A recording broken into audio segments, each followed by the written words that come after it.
자, 첫 번째로 팩트체크할 내용은 이재명, 윤석열 두 후보의 국가 채무와 관련된 발언입니다. 나라 빚을 얼마나 더 낼 수 있는지를 논쟁하다가 나온 주장들입니다. 먼저 들어보겠습니다. 우리가 곧 기축통화국으로 될 가능성이 매우 높다. 며칠 전에 보도도 나왔지요. 자, 이지은 기자, 기축통화라는 게 어디서나 결제할 수 있는 돈, 단순하게 얘기하면 힘 있는 돈을 얘기하는 거잖아요. 네, 그렇습니다. 가장 먼저 떠올릴 수 있는 게 미국의 달러로 볼 수 있는데요.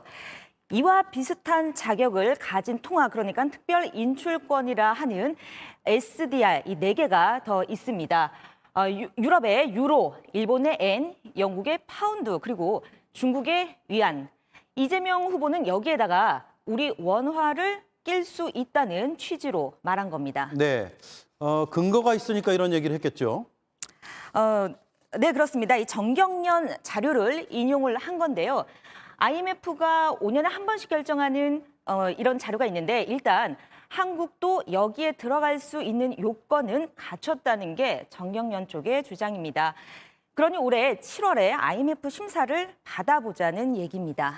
네, 그러면 IMF가 인정을 해주면 기축통화국이 되는 겁니까? 그렇지 않습니다. 당장 최강 기축통화인 달러는 이 미국 중앙은행이 대량으로 찍어내서 빚을 갚아도 대부분의 나라들이 받아줍니다. 그런데 유로화나 엔화도 이 정도 수준은 된다는 게 전문가들의 얘기입니다. 하지만 영국 파운드화나 중국 위안화는 아직 그 정도의 안전자산이라고 장담할 수 없다고 말합니다. 결국 시장이 결정한다는 건데 원화가 단번에 달러 수준이 되기는 힘듭니다. 네, 그래서 이 논쟁이 결국 보면 기축통화국이 되면 나라 빚을 좀 더 낼 여유가 있는데 이재명 후보는 그래서 국가재정을 좀 더 쓰자라는 거고 윤석열 후보는 안 된다. 이런 주장과 인식의 차이에서 비롯되는 거죠. 네, 그렇습니다. 윤 후보 주장을 좀 먼저 들어보시겠습니다. 네. 기축통화 국가가 아닌 비기축통화 국가는 대부분 우리나라보다 다 낮습니다. 네, 비기축통화국들 대부분 우리나라보다 나라 빚이 적다라는 주장입니다. 이거 맞습니까?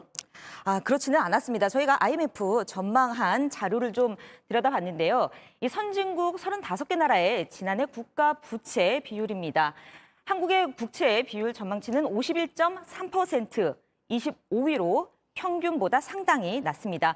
게다가 윤석열 후보 말대로 비기축통화국으로 대상을 바꿔도 이들 국가의 부채 비율 평균은 우리 나라보다 높았습니다.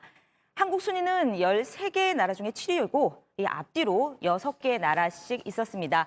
물론 한국의 빚의 증가 속도가 너무 빠르다는 우려는 있습니다. 하지만 대부분 나라보다 이미 빚이 많다는 건 사실이 아닌 셈입니다. 네, 어제 경제정책 토론회에서 두 후보가 가장 치열하게 충돌한 지점이 바로 여기였는데 양쪽 모두 빈틈이 좀 있었군요. 이지은 기자였습니다.